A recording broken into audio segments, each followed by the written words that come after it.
Edo Assembly impeaches Speaker Frank Okiye, swears in successor. Federal government disbands special anti-robbery squad of the Nigeria police after the weekend's paralyzing protests. In international news, U.S. President Donald Trump hosts large White House events, declares himself immune to COVID-19. And in sports, Lakers dedicate 17th NBA win to late Kobe Bryant.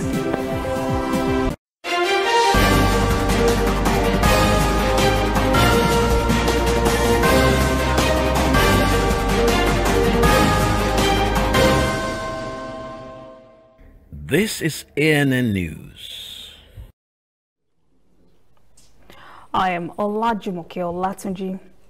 Edo State House of Assembly has impeached Speaker Francis Okiye and replaced him with Marcus Onobo from Esan West Constituency 2. This followed a motion by House Majority Leader Henry Okurubo. 9 of 10 lawmakers present at the plenary this Monday morning signed the impeachment letter. The Assembly has been weathering a festering crisis since June, when 9 of the 24 elected lawmakers were controversially inaugurated at night. They were said to have followed a proclamation by Governor Godwin Obaseki. 14 lawmakers who did not participate in the process, along with the All Progressives Congress, rejected the move and asked for a new proclamation by the governor. A Rivers State Federal High Court barred the governor from doing so. President Muhammadu Buhari has confirmed his instruction to the Inspector General of Police to prescribe the Special Anti-Robbery Squad of the Nigeria Police. The government has yielded to the voice of the nation's youth, whose massive nationwide protests are still rocking the nation. They have accused SARS of brutality. Inspector General of Police Abubakar Adamu announced the dissolution of the Special Anti-Robbery Squad on Sunday. Police spokesperson Frank Umba said in a statement on Sunday the squad would stop operations nationwide. Although the SARS has been disbanded, some protesters still took over some roads in Lagos on Monday morning, demanding investigation and prosecution of all officers accused of murder and assault over the years. The protesters shut down the Lekki toll gate in Lagos and caused massive traffic jam on the Lekki-Aja Expressway. Many lawmakers, governors, and private citizens have reacted in support of the suspension of the police special unit. House Speaker Femi Gbajabiamila and Senate President Ahmed Lawan have commended President Muhammadu Buhari for listening to the Nigerian people. Lagos State Governor Babajide Sanwo-Olu commended the president for his action on SARS and advised the Nigeria Police Force should be adequately reformed through proper funding. Under Governor Oluwarotimi Akeredolu has won re-election to a second term. The candidate of the All Progressives Congress, APC, defeated his rival, Eyitayo Jegede, candidate of the People's Democratic Party, PDP, as well as his deputy, Abuola Ajayi, who ran under the banner of Zenith Labour Party. Although Akeredolu won 15 of the 18 pen seats, he lost in Akure South, Akure North, and Ifedore local government areas. The candidate said he was shocked at the result from those LGAs because he had worked hard in all of them and had expected a clear sweep of all the LGAs. He promised to put that behind him and move forward in working for the people of Ondo State. Incidents of building collapse are not alien to Lagos. They have been happening with almost unexpected regularity in recent times. Another incident on Sunday has claimed 6 lives and injured many in the Obalende area of the city. Head of Public Affairs at the Lagos State Emergency Management Agency, NASEMA, Musa Ukumbo, said the 3-story building was under construction and had collapsed by itself. Ukubo said NASEMA response team and other respondents had to the injured who had been transferred to the Lagos Island General Hospital for treatment. Corpses were handed over to State Environmental Health Authority units at the scene. Meanwhile, the Lagos State government is investigating Thursday's gas explosion that claimed 8 lives and destroyed many properties in the Barua area of Lagos. Correspondent Deji Badmos has the story. Following the gas explosion, and here at the community to see things for himself, is the Deputy Governor of Lagos State. So there are protocols when these things are to be settled. So as a government, we have to make sure that those protocols are followed. And in cases where the protocols are not followed, people are prosecuted to the full extent of the law, to serve as example, so that it's okay to have a business, but you cannot do that at the risk of people's life. Well, right behind me is the truck that was discharging gas in the facility when the explosion happened. So the truck wasn't actually here, it was inside the facility over there, but it was the force of the explosion that blew the truck to this spot. That gives you a clear sense of how powerful the explosion was at the time. We recovered 5 bodies. 25 buildings were affected. Out of the 25 buildings that were affected, 10 were severely affected. 3 vehicles are involved, 16 shops were involved. That's quite massive. It is massive. Among the buildings that were severely affected by the gas explosion is this private school, which had only just reopened after COVID-19 restrictions were lifted. The situation here could have been fatal if the school had been in session at the time of the explosion. The whole roof of this building is affected. You can see from the front edge, you can see this office, this small office that you're seeing, what got burnt here is over ₦1 million. All the pupils' textbooks, all their exercise books, their school uniform, even some that at the moment that you can't even think about. Authorities have sealed the school until investigations into the incident are concluded. The explosion is the second in the city within a space of 2 months. The fatality rate from this incident could have been much worse if this had happened much later in the day, especially around this period when this whole area is usually very busy. For now, the authorities have shut down the gas plant. They say they want to investigate the exact cause of the incident. But then the residents of this area are insistent that they do not want the gas facility here any longer. Nigeria's coronavirus cases have surpassed 60,000 after the Nigeria Center for Disease Control confirmed 163 new cases on Sunday. Lagos took the lead by hosting 113 of those new cases, while Kaduna by a wide margin came second with only 21 cases. 9 states and the Federal Capital Territory recorded cases in very low single digits.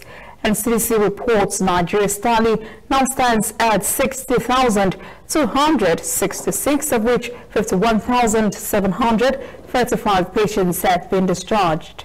Death toll stands at 1,115. Coming up, African stories. Algeria gas explosion kills 5, injures 16. And later, international news. U.S. President Donald Trump hosts large White House event, declares himself immune to COVID-19.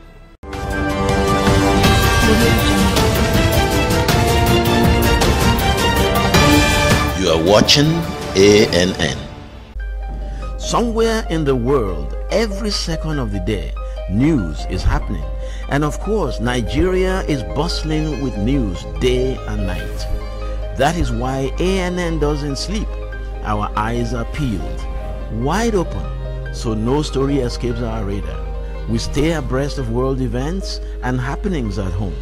We keep you up to the minute in the world of sports. We give you information to stay on top of your investments and all the hard facts you'll need to navigate your day. If you miss us on air, you can keep up to date on our website and on our social media platforms, Twitter, Instagram, and Facebook at ANN Africa TV. We are ANN, Africa News Network. We do news right in a truly African spirit. Welcome back. This is ANN News. A weekend gas explosion has killed 5 persons and injured 16 others in the western Algeria city of El Bayad. The explosion also destroyed 2 houses. Rescuers sifted through the rubble of the 2 houses left by the blast in search of other possible casualties. 6 other homes were also reported damaged. Local media quoted an official of the Electricity and Gas Authority as saying the explosion occurred when a pipeline delivering gas to the area was damaged during construction work. 4 injured in the gas explosion were evacuated by helicopter to Algiers overnight for hospital treatment. Africa Center for Disease Control and Prevention, Africa CDC, has received 900,000 COVID-19 test kits donated by Germany and delivered by the European Union Humanitarian Air Bridge. This is part of the EU's global response to the COVID-19 pandemic. Correspondent Gideon Chala has the story.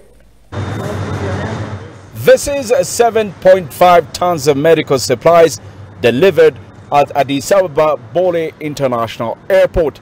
The donation is aimed at helping Africa battle the COVID-19 pandemic. The European Union's Foreign Policy Chief, Joseph Borrell, said the donation demonstrates the European Union's solidarity with the African Union. This is an important expression of the European Union role in the fight against pandemic and how we do that with our partners from the African Union, which leads the continental response to the pandemic. The 900,000 COVID-19 testing kits gifted to the Africa CDC helps to boost the continent's coronavirus testing capacity. Even though as Africa we have made some progress in the testing for COVID-19, we still lag behind in the scaling up of the testing due to various constraints. The major one is the shortage of test kits and medical supplies. And that is why your intervention today is so deeply appreciated. African countries are also combating with the economic challenge caused by the pandemic. The African Union has called on member states to strengthen partnerships. We should increase our social, political, medical, economic solidarity, because after this disease, there'll be socio-economic consequences. As you know, business has gone down, traveling has gone down, airlines are in trouble, economies are in trouble. So we have to pull together as a continent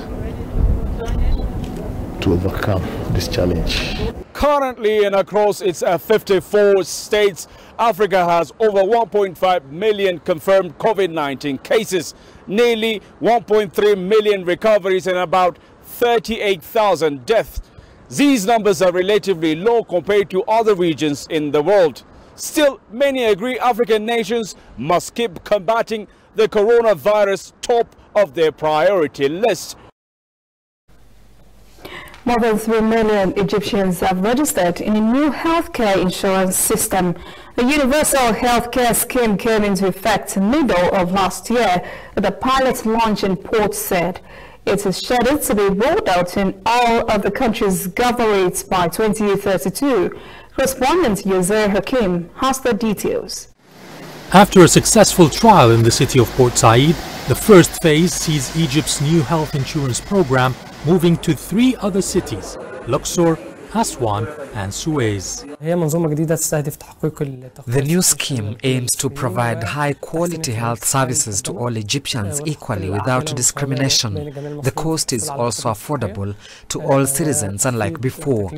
We had problems in the old insurance program, such as the lack of raw material or equipment for medical services and a bureaucratic process. The new system is much smoother and faster. The trial period was important to tackle any challenges that faced the new scheme.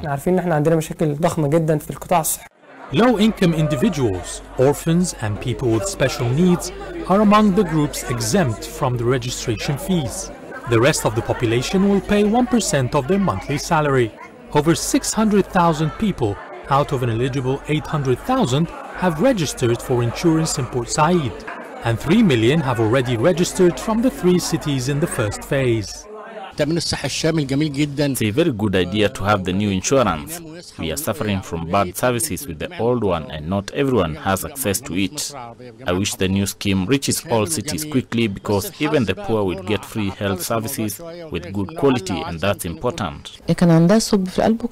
She had a hole in the heart and other heart diseases. They permitted us in the hospital. Dr. Magdi Yakub supervised the operation. Doctors and services were of high quality and for free. I wouldn't have done the operation using the old insurance. One of the main challenges for the government is the state-owned hospitals, medical centers, and equipment have been outdated for the last few decades. There has been a major overhaul with the new health scheme. Hospitals and medical centers are being upgraded and new ones constructed by the government to ensure better quality services. They are also buying new updated medical equipment and increasing the number of well-trained doctors, nurses and their assistants. According to the government, the new health scheme should cover the targeted 80 million people in less than 10 years, at a cost of around $11 billion. When we return, international news. US President Donald Trump hosts large White House event, declares himself immune to COVID-19. And later, sport. Lakers dedicate 17th NBA win to late Kobe Bryant.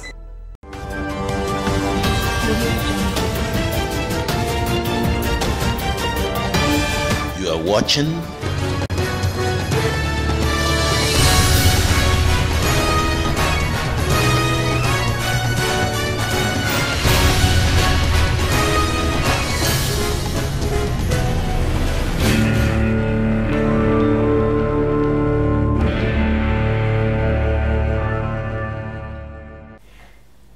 Welcome back. This is ANN News. 20 persons have been killed, 40 injured in Thailand on Sunday when a freight train crashed into a bus conveying passengers. Provincial Hospital Director Sambat Chutumakulu says dozens of injured passengers have been rushed to medical facilities. 4 are in critical condition and 8 remain under observation. There were some 60 passengers in the chartered bus traveling from neighboring Samut Prakan province to a temple in Shashusanga for a religious ceremony. The provincial governor told reporters of plans to offer yellow robes to monks, a traditional ceremony held within a month of the end of Buddhist Lent. Security personnel in Belarus crashed with dozens of protesters in the country's capital, Minsk, over the weekend. Police were seen using stun grenades and water cannon to break up crowds demanding a new presidential election. Videos showed thousands of people with flags chanting slogans, while local media also showed police officers wearing black balaclavas dragging protesters into vans and beating demonstrators with their batons. The protesters have been agitating for a new election in Belarus since long-time ruler Alexander Lukashenko was officially declared winner by a landslide in a disputed August election. Since then, opposition supporters have remained on the streets every week to demand that the 65-year-old Lukashenko step down for a new election to be held. Security forces have detained more than 13,000 persons during the post-election crackdown. Some of them were later freed. Authorities in China's Wuhan said they are ready to test the city's entire population of more than 9 million people for COVID-19 during the next 5 days. This announcement came up after a resurgence of the COVID-19 pandemic. China is reporting its first locally transmitted cases in nearly 2 months tied to an outbreak at a hospital. Authorities in the eastern city of Qingdao announced that 9 people have tested positive, bringing the total there to 12. This comes after 3 asymptomatic carriers were found on Sunday at a hospital that occasionally treats COVID-19 patients. Health officials then tested more than 300 close contacts, patients, and caregivers, and the government is now promising to test most residents within 5 days.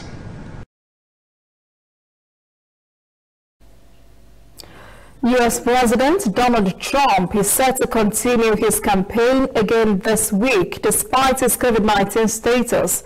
The president says he's immune to the virus and ready to seek support ahead of next month's election because his doctor had declared him no longer a risk.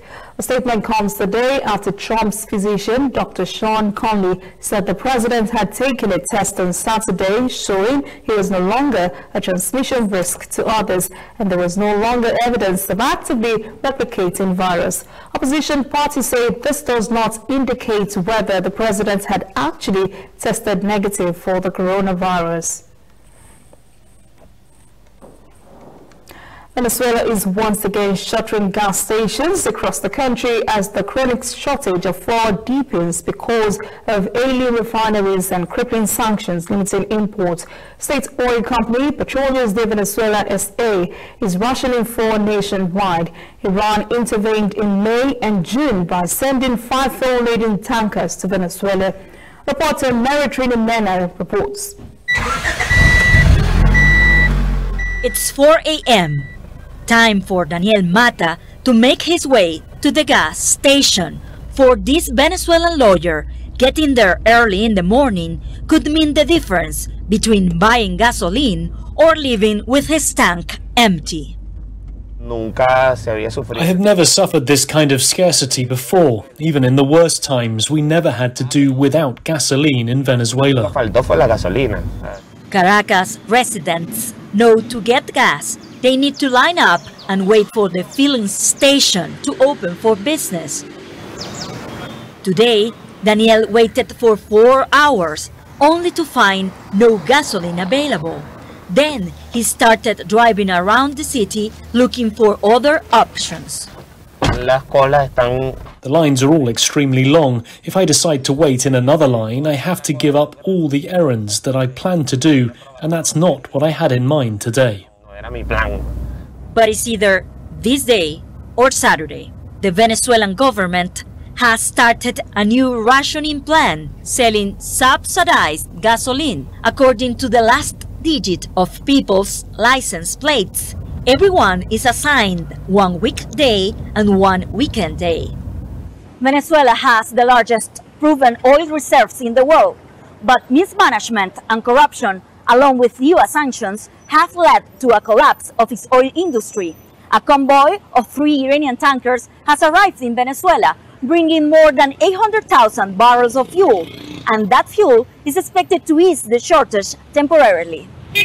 For now, at subsidized stations, where drivers can fill their cars for less than $1, and in independent stations where it costs more than $40, the lines are long and there's no guarantee there will be any gas at the end. Taxi driver Luis Manuel Diaz cannot work if his tank is empty. We will wait for the cars that fill their tanks today, and we will follow them in line in order to get some gasoline tomorrow. Contractor Leonardo Hernandez is spending the night at the gas station with friends. Here in Caracas, we are lucky that we only wait for 20 hours or so. But I have a son living outside Caracas, and he waited for 12 days, and he still couldn't get any gasoline.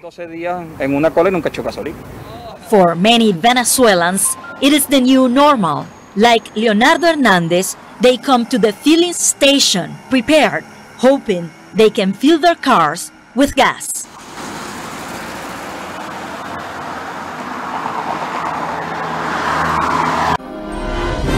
Up next, sports. LA Lakers dedicates 17th NBA win to late Kobe Bryant. Please stay with us.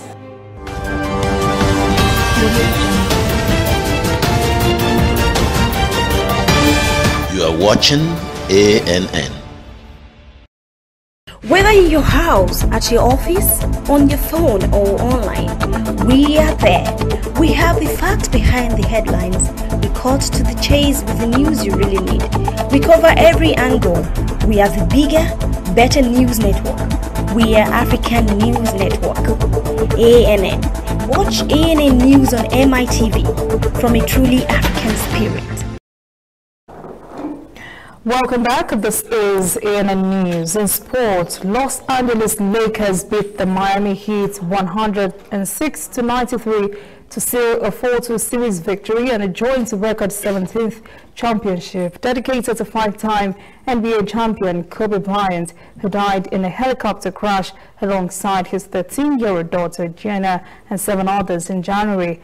Bryant spent his entire NBA career with the Lakers, winning 5 titles.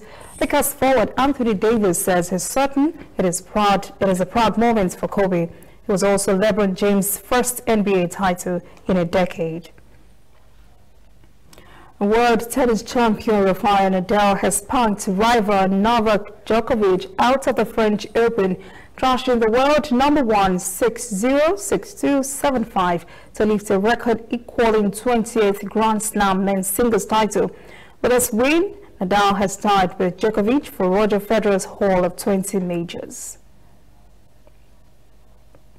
That is ANN News this evening. Thank you for joining us. For details on these and other breaking stories, visit our website, annafrica.news. Conversation continues on our social media platforms, Twitter, Instagram, and Facebook at ANN Africa TV. I am Olajumoke Olatunji. Have a pleasant evening.